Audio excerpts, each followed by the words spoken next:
and he went to the jungle by himself. And the next night, he slept in a cave by himself, and he had the nightmare that the spirit came. Since that time, the spirit followed him. He had the nightmare quite often. Could you tell him what I'd like to start with for our appointment today is where we ended off the last time.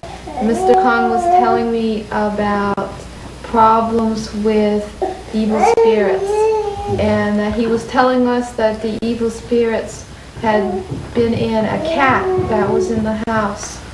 And would you ask him what has happened with the cat and with the evil spirit since the last time we came? Yes, so so cha nó có pu tôn cho nó pu tô hu tí à on tàu chạy don't know thằng kia nó ra tàu đi mình trên tàu mình tàu rồi khăn là gì tàu bông cho nó chỉ sợ số trong từ ông này to thì mình trả thì trả tới mình lời to hồ lời tới po plan They had quart, the cat was downstairs. So both of them ran downstairs and they used this wood stick, they swing. But they got the cat. And finally they got the cat. And they skinned the cat. So, since the cat has died, does he feel that his being bothered by the evil spirits has stopped? He feels that he has still very confused. I mean, his mind is not in order anymore. We had been talking about something that also might help him to be feeling better, was to be looking for a part-time job in addition to his going for English classes. Can you ask him how he's doing with that, as far as looking for a part-time job?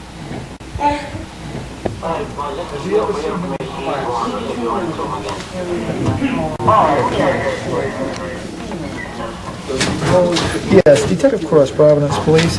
I'm checking on the condition of a Hmong child that was brought in for some injuries involved in the fight. Is he still present? Outside a local high school, a Hmong student was stabbed with a screwdriver in a fight that may have broken out because he misread the seriousness of a black student's challenge. Black kid pulled out a screwdriver? When the police record the testimony of Hmong witnesses, Peng lends his services as an interpreter.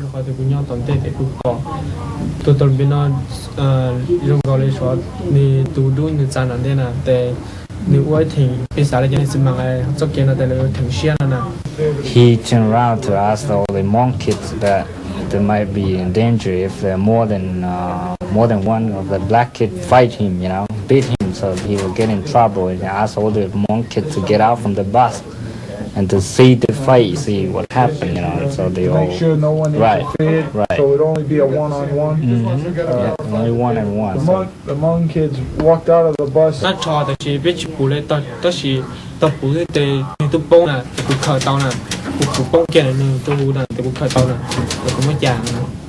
He goes like this, he's covering his eyes. The black kid turns around the base of the spray can and hits him with this, causing an injury to his nose. They then started fighting again. And this kid here doesn't see the actual the black kid pulling out the screwdriver, but there's a fight and he sees his friend Yang kick the screwdriver out of the kid's hand. He was threatened with that screwdriver in self-defense, apparently. The incident resulted in the black student's exclusion from the high school. Though he also could have been charged with assault, the Hmong student's family decided not to press criminal charges, a response that disappointed the principal of the high school. Take the background of the Asian student. For 30 years they've been at war, and there are more difficulties involved because there is no written language. And we don't have the people to communicate on a high level of sophistication with these people. But by and large, they're all good people. We don't have problems. Let me pose this question to you. They come to school every day, and they don't pose any problems. they're self-reliant, and evidently they have the work ethic. What would happen if, in 5 years from now, if they became Americanized? Yes.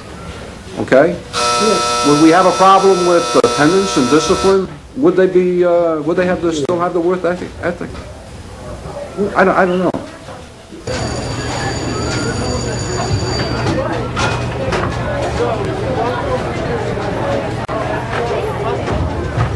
Okay. First I came to the United States and I wasn't speaking English. I didn't know how to speak English. Some people, they thought that I was Chinese and they was left in front of me. If you tell the story that you was announced, that you saw a lot of different things. You saw as people dying in the streets, and if you're telling that story to the Americans, do you think they'll believe you? I don't think so. You know, they say the Chinese eyes go up.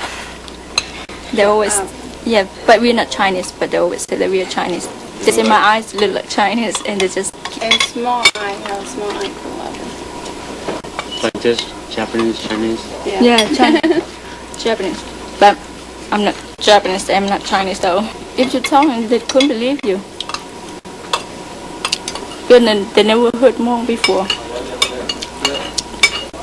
You could tell them.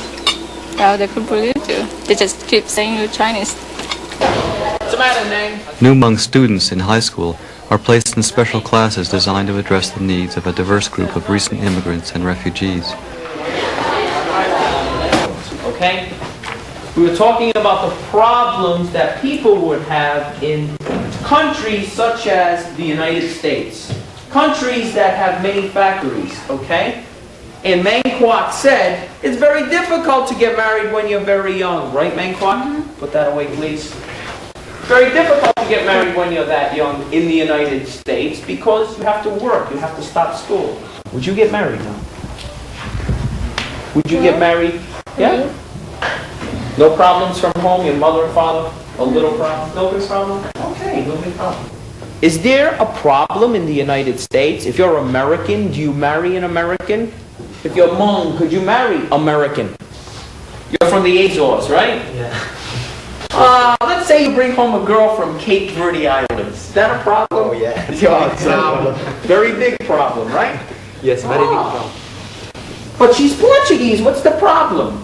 Yes, she's Portuguese, but he's black. My mother don't want. My mother, Portuguese. yeah, I know. My mother don't want. Oh. My mother said, I want to see you dead, but I don't want.